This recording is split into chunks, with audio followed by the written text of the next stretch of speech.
Once again, you're welcome to Waidsum University. Today we are in part 2 of chapter 1. Chapter 1, part 2, which is network security threat. And here we're looking at the second part. We're looking at the mitigation against the malware, like the virus and the Trojan horse. How to mitigate against this type of attack on the system. Now we say the primary means of mitigating against the virus and Trojan horse is to install what we call the antivirus.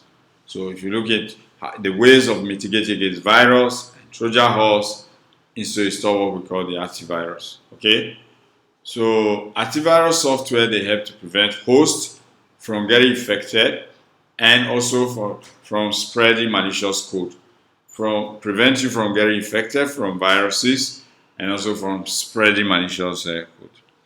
Sometimes antivirus software must be used properly in order for it to do its job. It must be installed properly, must be used properly, must be updated, and so on and so forth. So you always have to update the antivirus in order to cope with the current trend of attack that these people throw at you.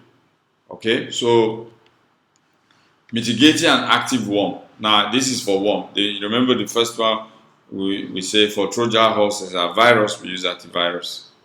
Viruses and Trojan horse, we prevent them by using antivirus. But in the case of worm or active worm, like the code red and the SQL spammers, this type of active worm, to mitigate against it, you need to it requires diligence on the part of the system and network administrative staff.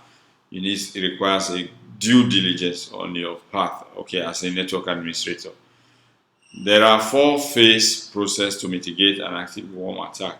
Number 1 is containment. You have to contain it. You have to contain the worm. Then you do what we call inoculation, and then you quarantine it, and then you treat it. So these are the 4 processes, the 4 things we do. We're going to look at them one after the other. The containment stage.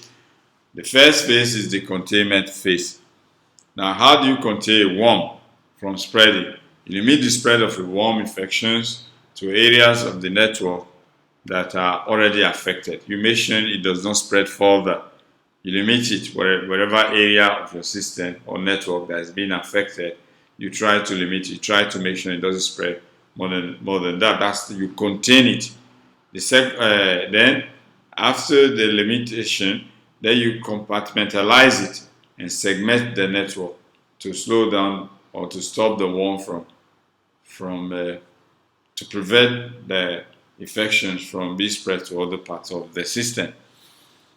Then another thing you do in the containment phase is you use both the outgoing and incoming ACL on the router and firewall at control point within the network. You make sure you use your firewall very accurately and your ACL on the router and the internet itself. Then after the containment phase is the inoculation phase. Now in this phase, you run parallel to or subsequent to the containment phase, meaning you run this inoculation phase in parallel with the containment. So as you are containing it, you are also inoculating it. In this way, all the infected systems are patched with the appropriate vendor, okay, for the vulnerability. Now, the inoculation process further deprives the worm from any available targets, okay, from reaching any available target. Now, the third stage is the quarantine phase, or the third phase is the quarantine phase. Now, in this phase, you now track down and identify the infected machines, all the infected workstations or computers in your network.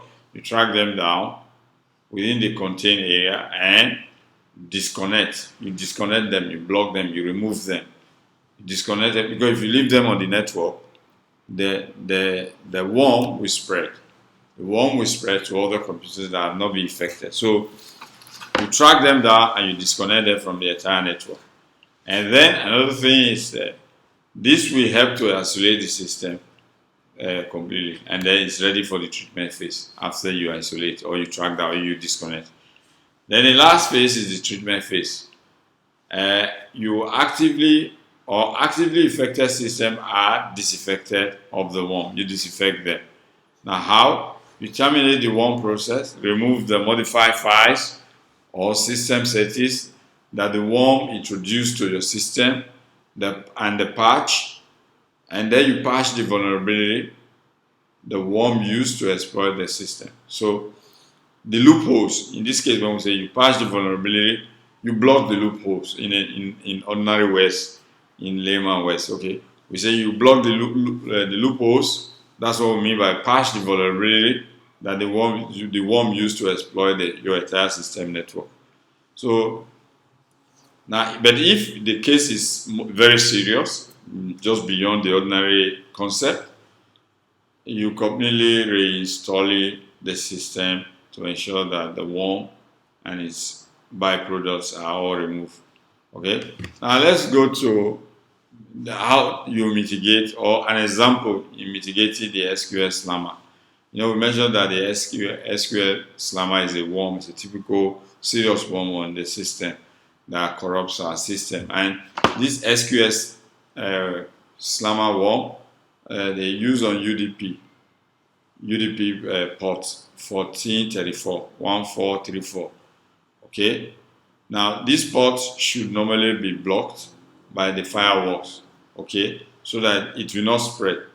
This worm will not spread to other ports or other computers on the network. Now, when SQL slammers are propagated, some organizations could not block UDP ports 1434 because it was required for them to access the SQL server. Okay, that's why this SQL slammer worm target this port 1434, because it's required for this server, for the SQL server. So sometimes it's difficult to block this. Okay, now permit only selected access. What you can do is to permit only the selected access to a small number of clients using the SQL server.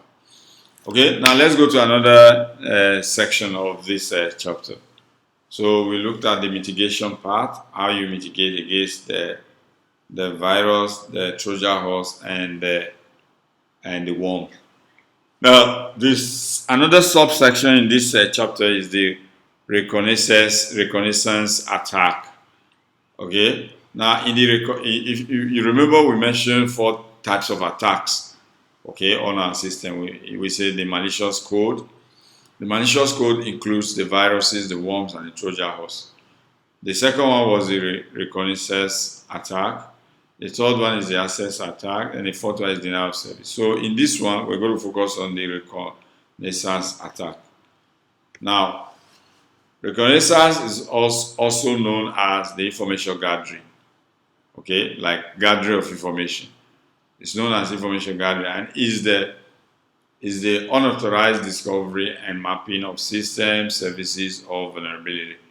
So in the process of gathering information, you gain an unauthorized access to system, to their services, and you're able to find out their vulnerability. Okay, so this is called reconnaissance. Reconnaissance is simply gathering information, and in the process of that, you gain unauthorized access to other systems and so on and so forth.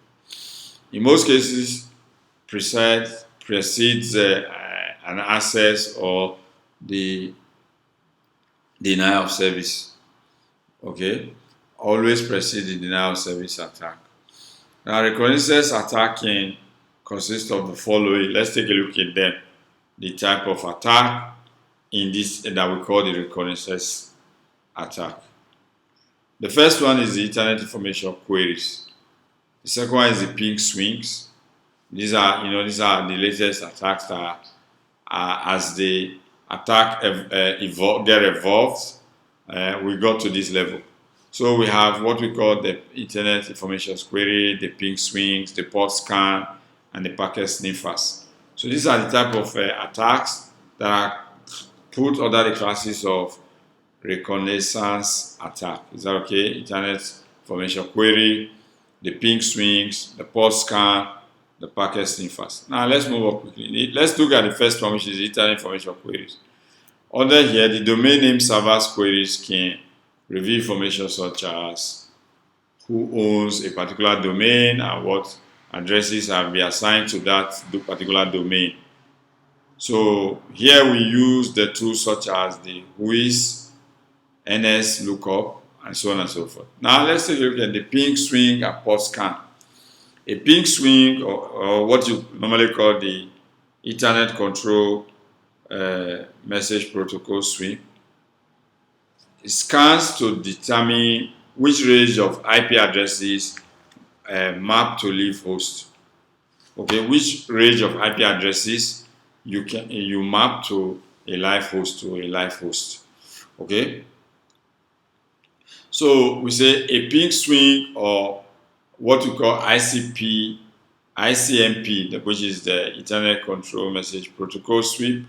It helps to scan to determine which range of IP addresses map to a live host. Okay, so this is used on IP addresses to discover which host is live at that moment.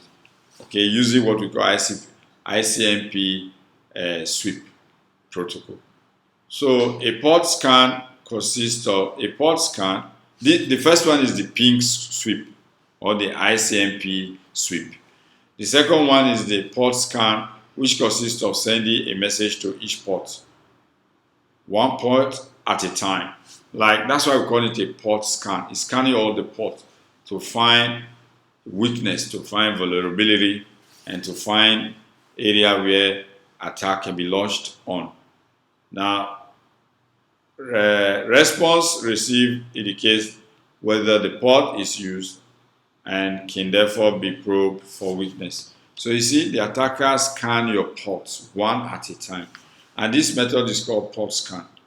They scan every port in your switch, every port on your router, every port on your, to find which host is available at the moment, who is live, streaming, working, doing all sorts of things on that network. And then they begin to introduce what they need to do. The ping swing and port scans, still on ping sweeps and port scans. Now, as legitimate tools, ping swings and port scan application run a series of tests against hosts to identify vulnerable services. So they keep running on application. This application keep running a series of tests against the host, okay, to identify your vulnerability or weakness, to identify your weakness. Now, the information is gathered by examining the IP address and port data from both the TCP and UDP ports, okay. So they scan the TCP. You know, TCP is connection-oriented protocol, while UDP is a connectionless-oriented protocol. So both of these are scanned to constantly using their ping swing and port scan, ping sweeps and port scan, to continuously find which IP address is available to be attacked or that is vulnerable. Now, packet sniffing is another type of reconnaissance attack. A packet sniffer is a software application that uses a network adapter card in promiscuous mode. Promiscuous meaning trying everyone that is available. Okay, promiscuous mode to capture all network packets that are sent across a local area network. So a packet sniffer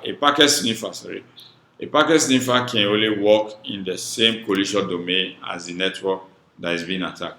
So it's only working only on the network that is currently being attacked, not any other outside that LAN local area network. Only on that particular local area network that is being attacked. That gets this packet sniffing problem. So promiscuous mode is a mode in which the network adapter card sends all packets that are received on the physical network wire to an application for processing. Okay. So the packet sniffing, in packet sniffing, some network applications like the file transfer protocol, the Telnet, the trivial file transfer protocol, the simple network management protocol, and even the distribute network packet in plate. They all of this, they help to distribute network packets in plain text. They help to distribute packets in plain text. So the packets can be processed and understood by packet sniffing application. So once the hacker sends a packet sniffing application, which is called the reconnaissance attack, to your network, they will be able to gather all your data in a playtest. You'll be able to gather them in a playtest. So that's that. Now let's move on to another section of this chapter, which is called the access attack. So remember, we finished the two types of attacks. We finished the malicious code attacks, and we finished the reconnaissance attack. Now we're in the third one, which is called the access attack on a network. Now, like we always say, there are four types of attack: the malicious code, the reconnaissance attack, and the access attack, and the denial of service attack. Now we're on the third one, which is the access attack.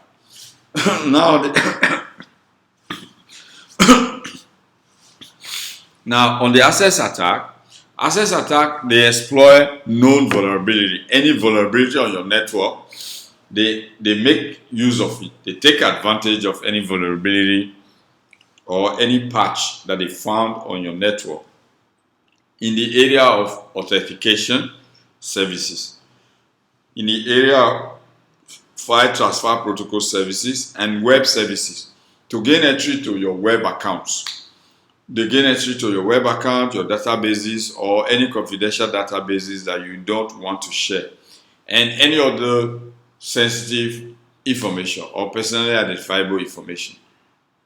Now, why they gain access to all these your FTP services, that's your file transfer protocol services, your authentications like your passwords and your web services? The reason why they do this, because they want to retrieve your data. The attacker wants to retrieve your data. That's the reason why he's targeting your vulnerability in your authentication, in your password, in your file transfer in your protocols and in your web services. The reason why attacking all these web accounts, your confidential database, is one, to retrieve your data, two, to gain access to your network, three, to escalate their access privileges from just mere privileges to administrative privileges. So you have to be careful.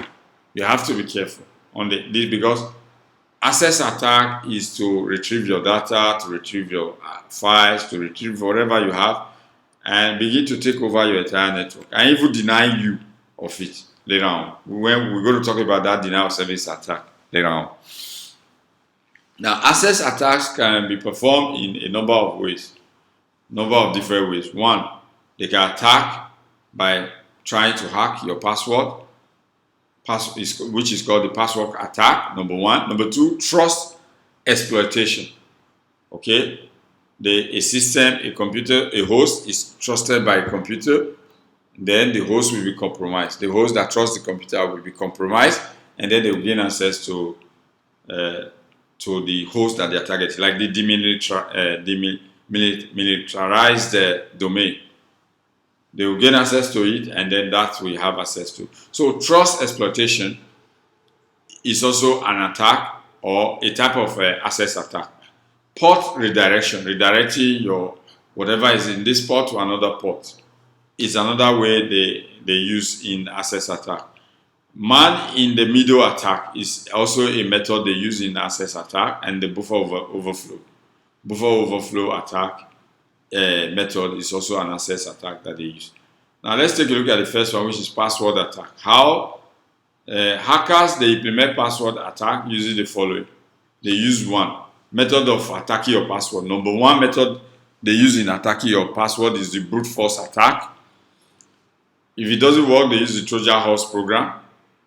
Okay, the Trojan horse, they send it. Trojan horse come to you as a good file, a good program, a good system. You like it, you read it, you download it. Then you don't know that it's the only disguise is coming to snitch on you and steal your data and have access to your password. Another method they use is the IP spoofing. They spoof your IP address, and then they'll be able to find who is live, and then from there gain access to your network. Another method they use to attack your password is the packet sniffers. They use the packet sniffer method. Okay, now let's take a look at password attack example. Okay, we run the interface here. We say the loaf crack. It takes the hashes of the password and generate the playtest password from them. Passwords are compromised using one of two methods. One, dictionary cracking, and the brute force cracking, or brute force computation. They use either brute force computation or they use what we call the dictionary cracking. The second one, apart from password, is the trust exploitation. Now, trust exploitation refers to an individual taking advantage of a trust relationship within a network. Okay, a particular workstation or individual that has been trusted takes advantage of the system. Okay, an example of when trust exploitation takes place is when a perimeter network is connected to a corporate network. A perimeter network that is trusted is connected to a corporate network, and then he sabotages everything on that corporate network. These network segments often contain the domain name server, the SMTPs, the HTTP servers, which could then be compromised. Okay, because these servers they all reside on the same segment, a compromise of one system can lead to a compromise of the entire system. Now, trust exploitation. Another example, let's take a look at another example of trust exploitation, is the demilitarized zone. Okay, host, we say the demilitarized zone host that has a trust relationship with inside host that is connected to the inside firewall interface. So the inside host trusts the DMZ host. The inside host computer in a network, in a corporate network, trusts the DMZ host. Now, when this DMZ host that is trusted betray the trust, when the DMZ host is compromised, then the attacker can leverage that trust relationship to attack the inside host. So the DMZ has been compromised. So the attacker uses the DMZ host to leverage on the inside host. A good example is what we're going to show now. This host is the DMZ, the demilitarized zone. Okay, this is the hacker. This is the hacker outside, from the outside world. This is the internet space. It comes to your system, compromises this DMZ host, and then gain access to the inside host. This is the inside host. So these are all on the same corporate network. So once this DMZ host, the demilitarized host is compromised, then the inside host is vulnerable. The inside host is vulnerable. So when we say a hacker leverages existing trust relationship between the DMZ and the inside host. So the hacker does not come to you straight away. Doesn't come to the inside host straight away. He compromises the DMZ, and then from there he gains access to this one. Several trust models exist within Windows. In the domains of the Windows and the Active Directory, and in Linux and Unix, in the NIS and NIS Plus. Okay, this is where you have a trust model. That's where it exists, and once it's compromised, then the inside host is no longer safe. Okay.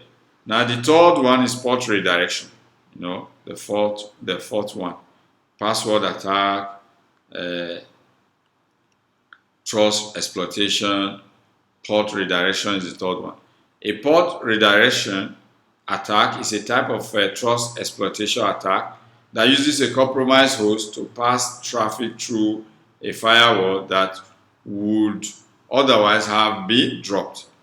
So it's similar to the trust exploitation, but in this case, the attacker or the hacker use this compromised host to pass traffic through the firewall. The firewall that was supposed to block the hacker, the compromised host helps it to pass it through the firewalls, and then they steal whatever they want to steal from you.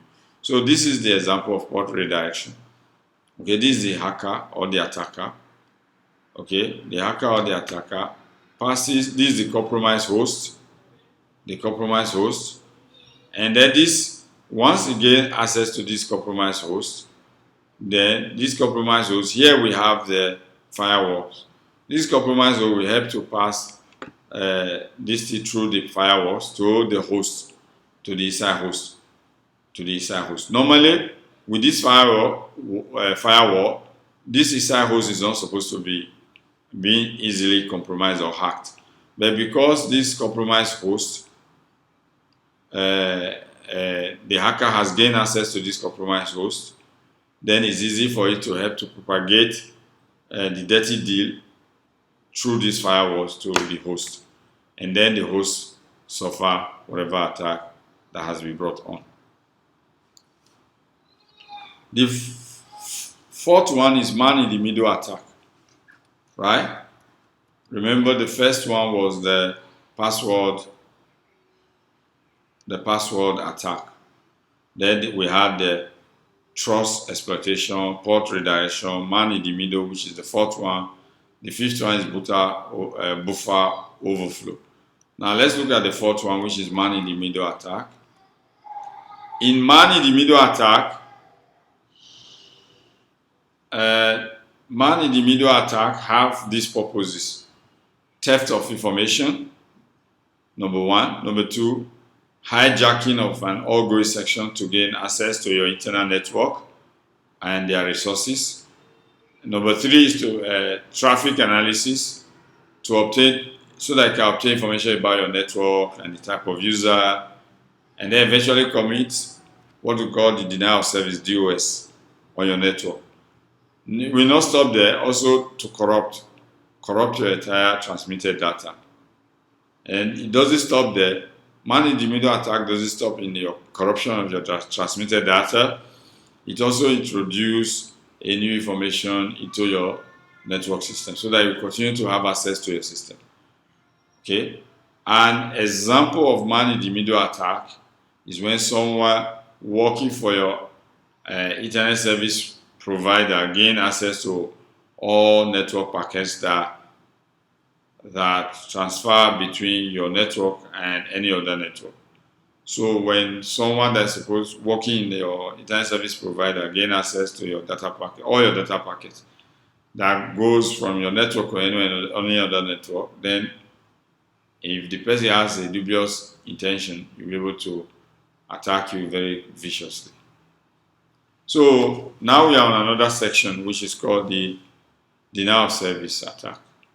So remember, we said there are four types of attack that happen to network. The first one is malicious code, the second one is reconnaissance attack, the third one is access attack. So we're done with the access attack, which is the third one. Now we are in the last type of attack, which is called the denial of service attack. Now, the denial of service involves or is part of what we call the most difficult to completely eliminate. It's one of those attacks that is very difficult to completely eliminate because they require so little effort to execute. Because remember, we said a kid in secondary school in Canada, in Montreal, developed this denial of service. Okay, so you can imagine that it's very easy to execute, so it's very difficult to completely eliminate. Now let's take a look at types of denial of service attack. It includes ping of death, smooth attack, TCP synchronized flood attack. Now other type of denial of service attack include packet fragmentation and reassembly, email bomb, CPU hungry, malicious applet, misconfiguring routers, discharging attack, out of band attack, and so on and so forth. Okay, like teardrop and so on and so forth. So denial of service attack prevents authorized people from using a service that they are supposed to be using. Okay, it will prevent the authorized person that is supposed to use a service or a network to deny them from using or gaining access to the network that they're supposed to have access to. Because an unauthorized person has completely gained control of the entire system and is using the system's resources. Okay, so what do we do? First of all, let's take a look at what do we do when we have denial of service. Because remember, we say we have about 3 major types, although we have other types, many other types like the packet fragmentation, reassembly, email bombs, CPU hogging, and so on and so forth. But we have 3 major ones like ping of death, this smurf attack, and TCP synchronization flood attack. Okay, so let's look at the first one, which is the ping of death. Okay, legacy attack that sent an echo request in an IP packet larger than the maximum packet size of 65,535 bytes. So sending a ping of this size can crash the target computer. Now, a variant of the attack is to crash a system by sending ICMP fragments, which fill the reassembly buffer of the target. Another one is the smooth attack. This attack sends a large number of ICMP requests to directed broadcast addresses, all with spoof sources addresses on the same network as the respective directed broadcast. Now let's take a look at the smooth attack. You see, zombies will be sent all across to the victim or to this victim. All these attempts are made to overwhelm this victim, and this will pass through a wide area network to this victim. So smooth attack is very dangerous on the system. Now let's go to the 4 types of denial of service attack. Is the synchronous flood attack. A flood of TCP synchronous packets is sent, often with a forged sender address. Okay, so now let's go to another one, the distributed denial of service. Another subsection which is called the distributed denial of service. DOS and distributed denial of service attack and the mitigation. What do we need to do to prevent this? So a distributed denial of service attack and the simpler versions of the distributed denial of service attack of the DOS attack on a server sends extremely large number of requests over a network or the internet. So these many requests cause the target servers to run well below the optimal speed because they continuously and constantly keep sending a lot of requests to the target server, so which slows down the speed of the system. The attack server becomes unavailable for limited access and use. So you see your server is down. Most of the time it's due to this denial of service attack that has been launched on your network or your system. By overloading the system resource, if you overload it or reboot it, DOS and distributed denial of service attack crash applications and processes by executing exploit or a combination of exploits. So DOS, which is denial of service, and distributed denial of service attack are the most publicized form of attack and are among the most difficult to completely eliminate in the network. Distributed denial of service attack example. See, it's not one, it's distributed. See, this is the attacker. This is the cleared system, sorry. So he sends scan for system to hack. No, the first one is to scan. Which system can I hack? stores software to scan, compromise, and the infect agents. Handler system. So he sends a lot of this. He scans them to see which one can we hack. The third one, the agents are loaded with remote control attack software. They're loaded with remote control attack software, which are distributed to other systems. Declared issues command to handlers that controls agent in a mass attack. Okay, so you can see this is a distributed denial of service. So not one, it will be denied. So many systems on the network will be denied of service. Such a group attack on network is called distributed denial of service attack. Now, DOS attack risk. What are the risks? If a distributed denial of service attack, the risk they include one, downtime and productivity is lost. Your system is down, your network is down that you hear. You go to a bank, you hear the bank say, oh, our network is down, our server is down. It's usually as a result of distributed denial of service attack that has happened to them. So when it happens, you have low productivity and you have, these are the consequences, the risk, revenue loss from sales and support system, loss, you lost customer loyalty also because customer will not be happy.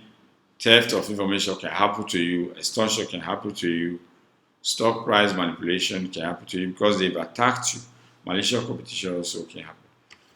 Now, distributed denial of service attack are designed to saturate network links with spurious data, which can overwhelm a link using illegitimate traffic to be dropped. Okay, so example of DDoS attack include try flood network and scash draft. Now let's go to another section, mitigating attack. How do we solve this attack problem? How do we reduce them? How do we solve them? How do we eliminate them? One way is by implementing and enforcing a policy directive that forbids the use of protocols with known susceptibilities or to eavesdropping. Protocols that are pro to eavesdropping. So you must make policies to forbid them in your organization or in your network. Another way to countermeasure reconnaissance attack is using encryption. You encrypt your data, your message that you're sending over in your network, so that only the person that has the message key can decrypt and understand the message. Another way to countermeasure this type of reconnaissance attack is using switched network. Now, let's take a look at the pulse scan and the ping sweep mitigation. How do you mitigate against the pulse scan and ping sweep? Pulse scanning and ping sweeping is not a crime, and there is no way to stop this scan and sweeps when a computer is connected to the internet. There are ways to prevent damage to the system. Ping sweeps can be stopped if the ICMP echoes and echo reply are turned off on the edge of the router. So you turn off the ICMP echoes and echo replies. Once you turn them off, then the ping sweep cannot be done on your system. When these services are turned off, network diagnostic data is lost. Now, ping sweep and pulse scan mitigation still continue. We say can't be prevented without compromising network capability. That's the problem. This is the challenge. You cannot prevent these ping sweeps and pulse scan without compromising your network capability. It will limit your network abilities. That's why it's kind of a bit difficult. Is that okay? Now let's take a look at packet sniffer mitigation. How do you mitigate against those who want to packet sniff or sniff your packets? One is authentication. You must use strong password as defense. Okay. Number two is cryptography. We say if a communication channel is cryptographically secure, cryptography is like encryption, still like encryption. You must encrypt your, first of all, is password. That's authentication. Number 2 is encryption. That's cryptography. 3 is anti-sniffer tools. Use anti-sniffer tools like anti-sniffers to detect changes in the response time of the host, to determine whether the hosts are processing more traffic than their old traffic loads. Another method to mitigate against the packet sniffer is the switched infrastructure. The switched infrastructure. So let's go to password attack mitigation. How do you prevent your password from being attacked? Number 1 is do not allow users to use the same password on multiple systems. So the users on the network should not use the same password on multiple systems. Number 2, disable accounts after a certain number of successful login attempts. So when someone keeps trying to log into a particular account, you disable the account if it's trying too much. Use OTPs or cryptographic password is very good in order to prevent attacks on the system. A use of strong password, and do not use playtest as your password. Your password must consist of uppercase, lowercase, symbols, numbers, alphanumeric, and so on and so forth. Okay, in order to create a strong password. So do not use a very playtest as your password, or 1, 2, 3, 4, 5 as password. So you'll be very vulnerable. Then, how do you mitigate against a trust exploitation attack? Trust level within a network should be tightly restrained by ensuring that system inside a firewall never absolutely trust any system outside the firewalls. Okay? Should be restrained very seriously in order to ensure that any system that is outside the firewalls, the system inside should not trust completely what is outside the firewalls. Then the man in the middle mitigation. How do you mitigate against man in the middle? Man in the middle attacks can be effectively mitigated only through the use of cryptography, encryption, by encrypting your message, your data, and giving the product key to only the intended person that is supposed to receiver can decipher the message. So using encryption techniques, okay, in a system called cryptography, that's when you will be able to prevent man in the middle attack. Then how do you mitigate against the DOS, that's the denial of service, and the distributed denial of service attack? You use what we call the anti-DOS features on your router and your firewalls, like proper configuration of anti-DOS. You have to install it like that on your router. The anti-spoof features on your router as well and your firewalls. Now, DOS and DOS attack mitigation, or still on, traffic rate limiting at the intruder level, okay, at the ISP level. An organization can implement traffic rate limiting with the service provider, right? Your internet service provider. You can do this. Now then, IP spoofing attack mitigation. How do you mitigate against IP spoofing? People spoofing your IP address to know who is live on the network. The threat of IP spoofing can be reduced but not eliminated completely. But how do you reduce it? By looking at your access control configuration and encryption and so on and so forth, and filtering. Additional authentication requirement that does not use IP address based authentication. Examples are cryptography and strong two-factor one-time password. One-time password. Banks, they use this for money transfer. They send every time they send a one-time password to your phone. You enter the password, one-time password to make transaction. This will help to prevent the IP spoofing attack, okay, on the system. Now let's take a look at 10 best practices that you can do in order to prevent all the attacks that we've talked about. 1, keep patches up to date by installing them weekly or daily, okay, if possible, to prevent buffer overflow and privilege escalation attack. Shut down unnecessary services and ports that you're not using. Use strong password and change them every now and then. Don't stick to one password for 5 years. Change your password every now and then. Use strong passwords and change them often. Control physical access to your system. Do not let anyone to have physical access easily to your system. Avoid unnecessary web page inputs and so on and so forth. And then perform backups. Backup and test the backups files on a regular basis. Educate your employees, because this is where the problem is. Educate your employees about the risk of social engineering. It's very important. We talked about social engineering part 1 of this. So about the risk of social engineering, probably someone calling you, send your OTP. OTP has been sent to you, send it to us. So give us your password so that we can update your bank account. Do not do this. So educate your employee about social engineering and develop strategy to validate identity over phone and email address and in person. Point number 8, best practice: encrypt and password protect sensitive data. Encrypt and password protect any sensitive data that you have. Implement security hardware and software such as firewalls on your system.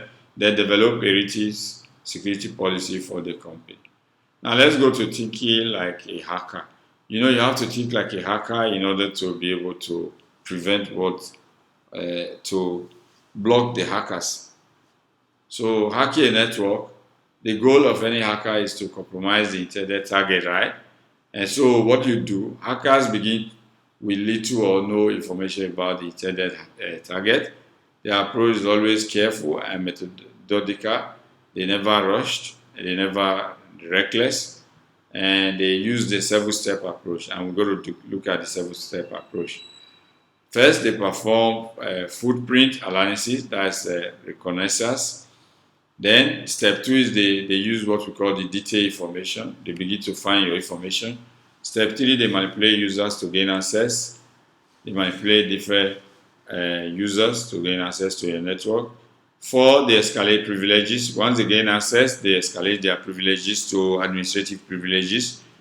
And then they gather additional password and secrets of the network organization. And then they install backdoors, okay, to keep spying on your system and stealing from your system. Then they leverage on the compromised system. Any compromised system on your network, they leverage on it to have access to the insider host.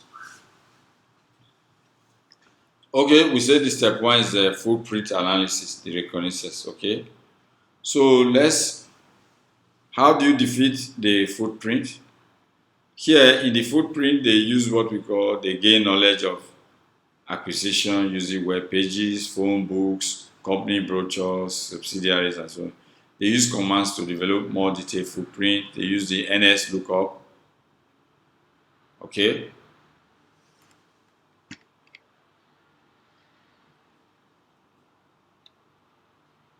They use the NS lookup. Okay, I think we stop here for this class. Thank you very much. We'll continue from how to defeat footprint in our next class. Thank you.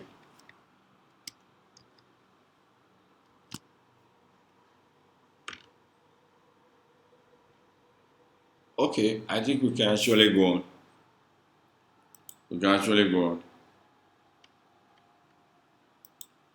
Okay, how do you defeat the footprinting? The footprinting that they use. You keep all sensitive data offline. Your business plan, your formula, your proprietary. Minimize the amount of information on your public website. Don't put everything in your website. Examine your own website for insecurity. Run a ping sweep on your own network, and so on and so forth. Okay. Now, step 2, detail the information. Find your server application and versions. Okay. Exploit selected TCP port and that you have and see whether you're vulnerable. Then software tools. A great deal of hacker tools are available, so you should check them out. Netcat, Microsoft, IPDump, GetMark, and so on and so forth. The tool they use. Manipulate users to gain access. Step 3, manipulate users to gain access. This is what they do. They manipulate the users to gain access. They use what we call the social engineering and password cracking attack. Okay? Then they manipulate users to gain access. Still on that, they use social engineering like we've said. They call you, they tell you something's happening to your account, then later they ask you for your password in order to reset it, and so on and so forth. So do not fall into this social engineering. Okay, these are all social engineering example. Like we said, they form a discussion with you, and then later they get your information. Now, warning signs of attack: refusal to give callback number. Warning signs of an attack: refusal to give callback number, out of ordinary request, claim of authority, stresses urgency. They always mention this is very urgent. Don't fall for any urgency. Or they tell you it's promo. If you don't pay today, the promotion will be over. These are all bullshit.